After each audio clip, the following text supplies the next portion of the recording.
Students, ये जो lecture है आपका ये है मैकेनिकल असेंबली और जो हमारा सब्जेक्ट है वो है थर्मोडायनामिक फर्स्ट। जो थर्मोडायनामिक फर्स्ट का जो हमारा फर्स्ट चैप्टर था वो हमने कंप्लीट कर लिया था। तो जो हमारा फर्स्ट चैप्टर था थर्मोडायनामिक प्रोसेस वो हमारा कंप्लीट हो चुका था। तो आज हम स्टार्ट करेंगे वो हमारा chapter second, laws of perfect gases. आज हमारा है चैप्टर सेकंड और जो चैप्टर सेकंड हमारा वो क्या है, laws of perfect gases.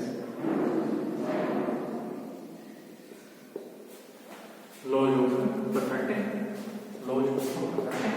Gases. तो ये हमारा जो चैप्टर सेकंड है ये हमारा है लॉज ऑफ परफेक्ट गैसेस। तो इसमें हम सबसे पहले क्या लिखेंगे कि परफेक्ट गैस क्या होती है।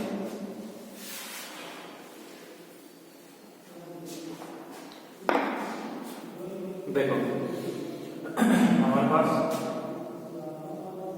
परफेक्ट गैस होती है, एक हमारे पास रियल गैस होती है और एक हमारे पास होती है आइडियल गैस। हमारे पास तीन गैसेस होती हैं, perfect gas, real gas and ideal gas. तो जो हमारी परफेक्ट गैस है उन्हीं को हम क्या बोल सकते हैं, आइडियल गैस बोल सकते हैं। और दूसरी होती है हमारी वो होती है रियल गैसेस। देखो जो परफेक्ट गैस क्या होती है और आइडियल गैस और रियल गैस क्या होती है।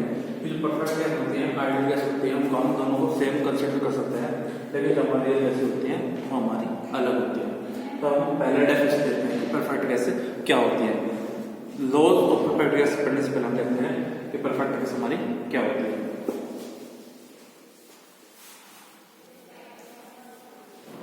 तो ये हमारी परफेक्ट गैस है। इसके डेफिनेशन दे सकते हैं कि it may be defined as, it may be defined as a state of substance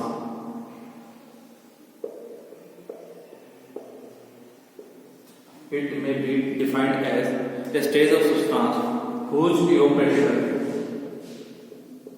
from its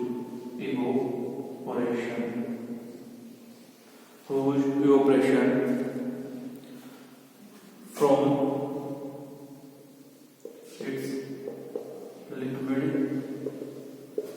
state, evaporation from its liquid state is complete. देखो क्या बताया है, perfect gas may be defined as a state of substance whose evaporation from its liquid state is complete। मतलब क्या है कि liquid state से हमारी लिक्विड स्टेट से कोई गैस हमारी कंप्लीटली इवेपोरेट हो गई, वो वेपराइज स्टेट में हमारी या फिर गैसी स्टेट में जो कोई सब्सटेंस चला जाता है उसको हम क्या बोलते हैं, परफेक्ट गैसेस। कि कोई सब्सटेंस अपनी लिक्विड स्टेट से इवेपोरेट हो गए कंप्लीटली वो वेपर्स में या गैसेस फॉर्म में चला जाए तो उसको हम क्या बोलेंगे, परफेक्ट गैसेस है। एक तो डेफिनेशन ये होगी कि it may be defined as a substance which evaporation from its liquid state is completely, मतलब कोई अपने लिक्विड स्टेट से कंप्लीटली इवेपोरेट होके वेपराइज फॉर्म में या गैसेस फॉर्म में चला जाए उसको हम क्या बोलेंगे, परफेक्ट गैस उस सब्सटेंस को। या फिर दूसरी डेफिनेशन क्या होगी कि एक gas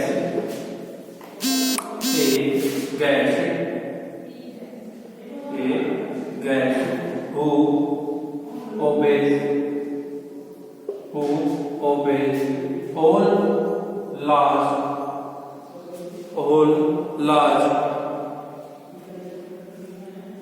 who obeys all gas laws under any temperature, pressure conditions।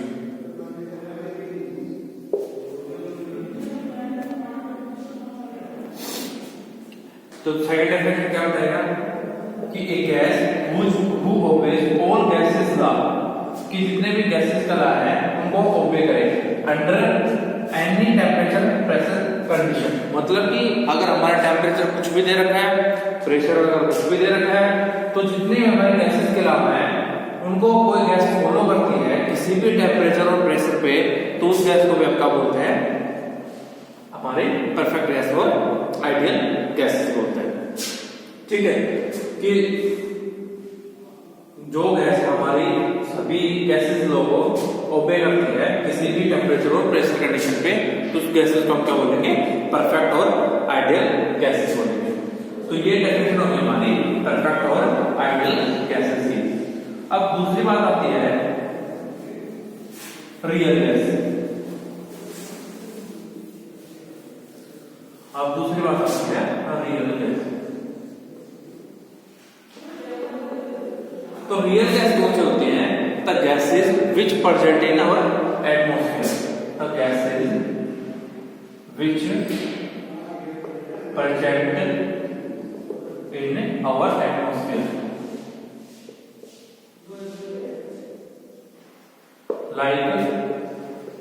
like nitrogen, oxygen, carbon dioxide, hydrogen, और जितनी भी गैसेस होती है हाइड्रोजन, तो जितनी भी गैसेस होती है ये हमारी गैसेस होती है, रियल गैसेस होती है। कि जो रियली हमारे एटमॉस्फेयर में जो गैसेस प्रेजेंट होती हैं, जो एक्चुअल में जो गैसेस प्रेजेंट होती हैं, उसको क्या बोलते हैं, रियल गैसेस। अब एक बात आप देखी होगी कि जो रियल गैसेस है वो एक्चुअल में हमारे एटमॉस्फेयर में प्रेजेंट है, और जो परफेक्ट गैसेस है वो प्रेजेंट नहीं होती है। तो अब आप क्या बोल सकते हो कि कोई गैस परफेक्ट गैस हो सकती है, नहीं हो सकती है। तो हम क्या बोल सकते हैं कि no any gas is a perfect gas, कि कोई भी जो गैस हमारी क्या है, परफेक्ट गैसेस नहीं है। बट क्या होता है कि किसी एक टेम्परेचर एंड प्रेशर कंडीशन पर, किसी टेम्परेचर और प्रेशर कंडीशन पर हम कुछ रियल गैसेस को जैसे कि हमारी ऑक्सीजन, नाइट्रोजन, हाइड्रोजन, जो हमारी कुछ रियल गैसेस हैं, इनको अगर हम किसी पर्टिकुलर किसी टेम्परेचर प्रेशर की बात करें, तो उस टेम्परेचर और प्रेशर पे हम जो रियल गैसेस हैं ऑक्सीजन, नाइट्रोजन, हाइड्रोजन, इनको क्या कंसीडर कर लेते हैं, as a perfect gas consider कर लेते हैं। किसी सर्टेन प्रेशर और टेम्परेचर लिमिट्स पे हम इन्हीं गैसेस को क्या बोलते हैं, हमारी जो ये परफेक्ट गैसेस है। वैसे जो हमारी कोई भी गैस परफेक्ट गैस नहीं होती है।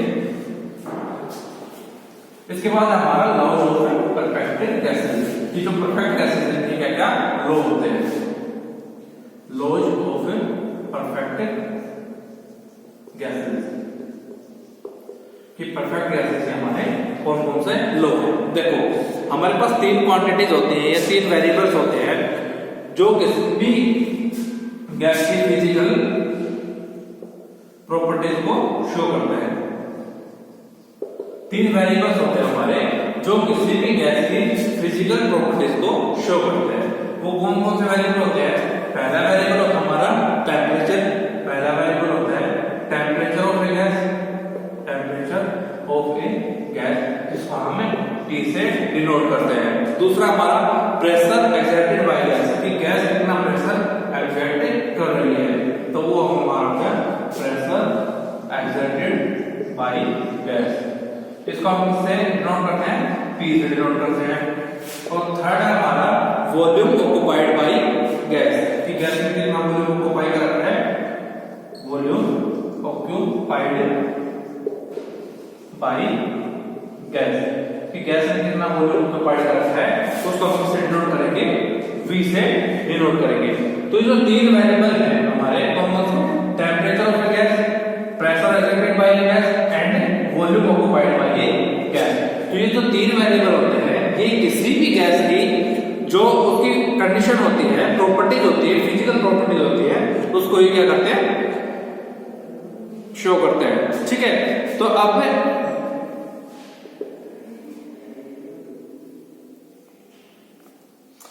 अगर अब हम अपनी बात करें किसी इन वेरिएबल्स की, तो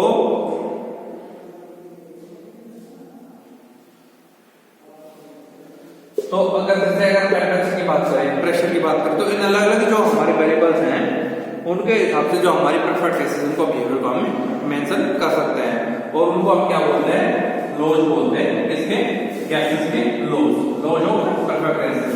तो जो हमारे 3 लॉ हैं गैसेस के, जो हमारा पहला लॉ होगा वो टेम्परेचर डिपेंडेंट है, दूसरा हमारा है वो प्रेशर पे डिपेंडेंट है, और थर्ड हमारा वो है वॉल्यूम पर डिपेंडेंट। तो हमारे 3 लॉ कौन से हो गए? पहला जो लॉ है हमारा वो है हमारा बॉयल्स लॉ, बॉयल्स लॉ। दूसरा हमारा है चार्ल्स लॉ, चार्ल्स लॉ। और जो तीसरा है हमारा वो हमारा गे-लुसाक लॉ।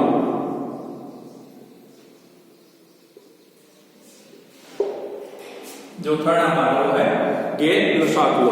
जो बॉयल्स लॉ है इसमें हमारा क्या रहता है कि जो टेम्परेचर होता है वो गैस का क्या रहता है, कांस्टेंट रहता है।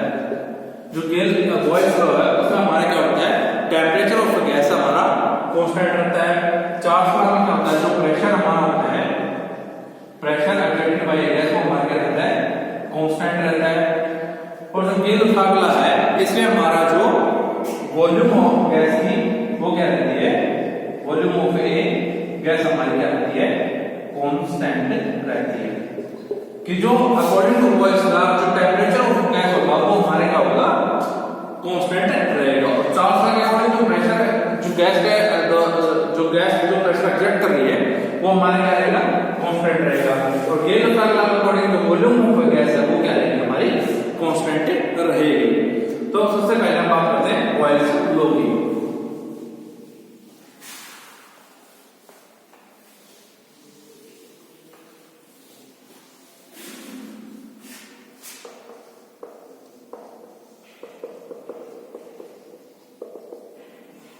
तो पहला हमारा बॉयल्स लॉ। तो बॉयल्स लॉ क्या स्टेट करता है कि the absolute pressure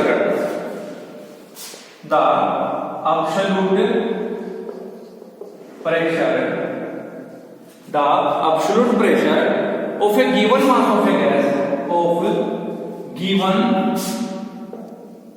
mass of a gas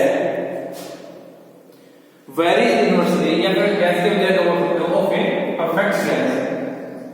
perfect gas varies inversely as its volume, varies inversely